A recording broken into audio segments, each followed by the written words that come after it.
The Cavs put up 129 points last week against Oklahoma City, despite the fact that Donovan Mitchell had his worst shooting performance of the season. The Thunder held him to just 3 of 16 from the floor, and despite that, the Cavs still put up nearly 130 points on the #1 ranked defense in all of basketball. Oklahoma City did some really good things to get the ball out of his hands, but you also have to give credit to Lu Dort. When you look at some of these numbers over the last couple of seasons, no player has guarded Mitchell better than that guy right there. Per NBA.com's tracking data, Donovan Mitchell is just 23 of 80 from the floor. That's 28.8%, with Lu Dort as his primary defender. For his career, Donovan shooting nearly 45%. But it wasn't just Lu Dort. Oklahoma City did a lot of things creatively to kind of force Donovan to some tough shots, and we're going to show you those here right now. Take a look at this first play. When Donovan starts to drive, Oklahoma City has 4 guys in help position. The Cavs spacing here is objectively terrible. And when Donovan gets into the paint, all 5 OKC defenders have a foot in the paint. Darius is his only outlet.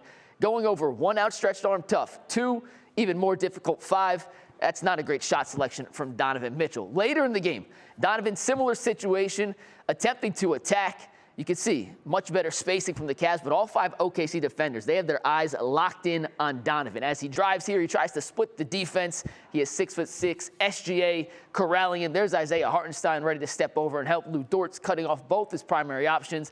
Donovan takes the floater. It's not a bad shot, but it's not a great shot either, and it's kind of indicative of what we've seen from Donovan this year. When you look at some of the advanced statistics, he's only getting to the rim at a 23% rate this season. That's 4 percentage points lower than the attempt of his shots at the rim last season, and just 1 point higher than his career low of 22%. And when he is getting to the rim, he's not finishing with the same efficiency. His field goal percentage at the rim, according to Cleaning the Glass, just 58% this year, down 9 points from last year, and just 1 point higher than his career low as well. So how can Donovan be more effective and efficient as an offensive threat against OKC in Thursday's rematch? Well, when he gets to the rim like he does here, he's got to make the right decision. You can see Jalen Williams leave Isaac Okoro in the corner. He's coming up to help. That means Lu Dort is now responsible for Isaac in the corner. Donovan sees him and has a decision to make. Do I go up with the shot? Do I kick to Isaac in the corner? He decides to go up. It's the wrong decision, but later in the game, Donovan is going to make it right. Let's take a look at this last play here where Donovan learned from his mistakes. As he drives, there's SGA on his hip. There's Kenrich Williams ready for help. The 2 corner defenders, they're sagging off to delay the shot, but Aaron Wiggins has to help down on Evan Mobley, so it's not an easy dump-off dunk.